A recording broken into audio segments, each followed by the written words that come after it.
Hello, this is Real World Audio, and now I'm going to talk a little bit about present day pianists. So, for this video, analog versus digital crisis in performance authenticity.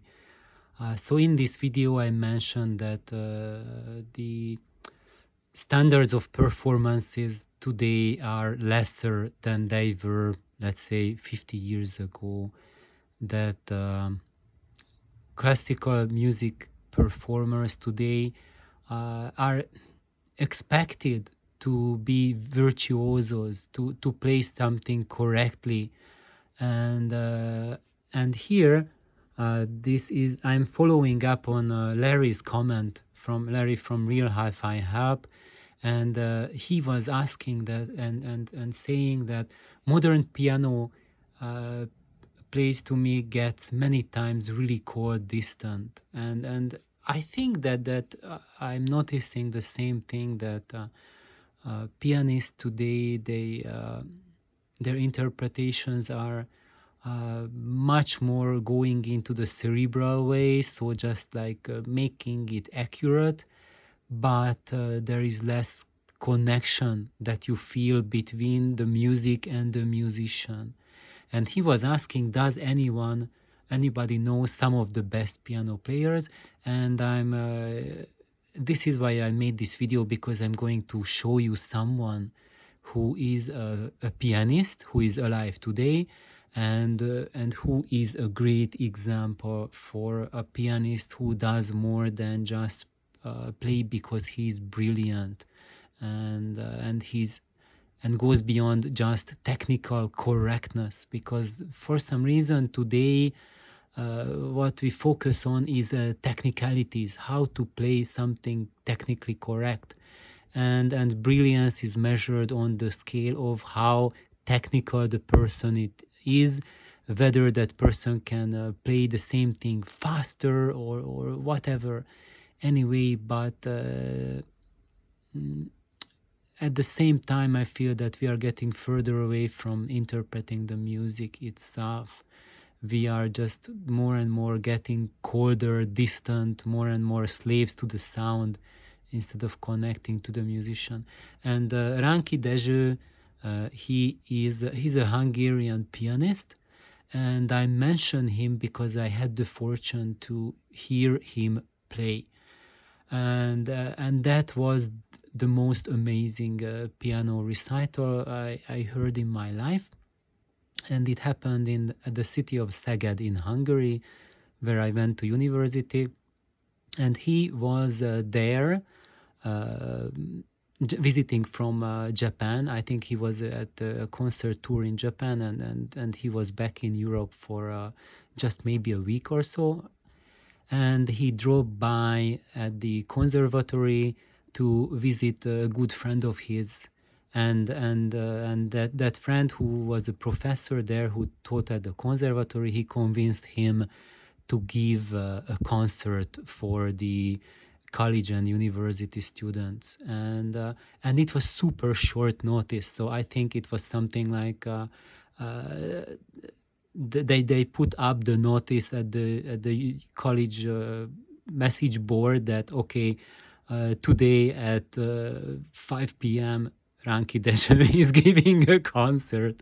And it was a really small room, just the practice room of the conservatory, and there were less than 100 people who came to listen to him, and actually the audience was packed full, and I had the fortune to be really close, something like the third row from the piano, and it was the most memorable experience in my life, because he came in, he didn't say a word, he just sat down at the piano and just listened to the room, listened to the sounds, the echoes, and then he didn't start playing. He just stood up and he kindly asked the people, those who were sitting in the first row, to could they help him to move the piano, and he directed them to move it, but they had to move it only a little bit, maybe just like half a meter, and changed the angle of the piano.